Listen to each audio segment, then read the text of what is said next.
Oui, effectivement, une semaine après, alors ça n'est plus l'heure du choc, c'est plutôt l'heure de ce qu'on appelle ici les afterquakes, les répliques sismiques. Et ce qui est éclaboussé, c'est une fois de plus la France. Alors, le New York Post, dont je vous ai montré les unes toute la semaine, ne met plus Dominique Strauss-Kahn en une. C'est une première depuis une semaine, mais Dominique Strauss-Kahn est toujours bien là à l'intérieur des pages. Et là, c'est la France qui s'en prend plein la figure. La France et notamment son système des prisons. Le New York Post qui explique, finalement, la France aimerait peut-être avoir Dominique Strauss-Kahn de retour en France, qui purgerait sa peine en France, mais, disent-ils, ça n'est probablement pas tellement plus positif pour Dominique Strauss-Kahn, puisque, selon le New York Post, la France, championne du monde des droits de l'homme, a pourtant des cellules surchargées, des conditions cauchemardesques pour les détenus, décrit le New York Post. Le New York Post qui dit qu'un seul pays est encore pire que la France, la Moldavie. Alors, au-delà de la presse trash, il y a les blogs sur Internet, et notamment le Huffington Post, qui est l'un des blogs les plus consultés aux États-Unis. Eh bien, le Huffington Post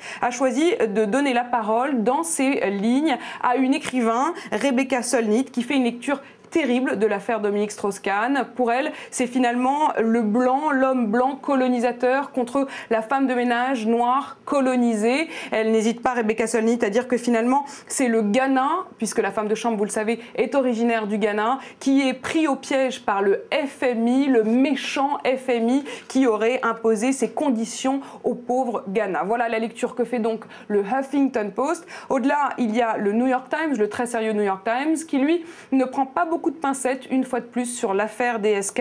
Sur le site internet du New York Times, on peut voir une infographie qui raconte en détail, en suivant le plan de la suite du Sofitel, où se sont passés les faits, à quel moment, dans quelle pièce. Une infographie qui donne le sentiment tout simplement de raconter ce qui s'est passé sans utiliser le moindre conditionnel. Ça laisse assez peu de place au doute. Et puis je finirai juste par le petit article que le New York Times nous consacre à nous, journalistes français. Le New York Times qui nous décrit comme fatigués, irritables, les traits tirés après cette semaine à couvrir l'affaire DSK.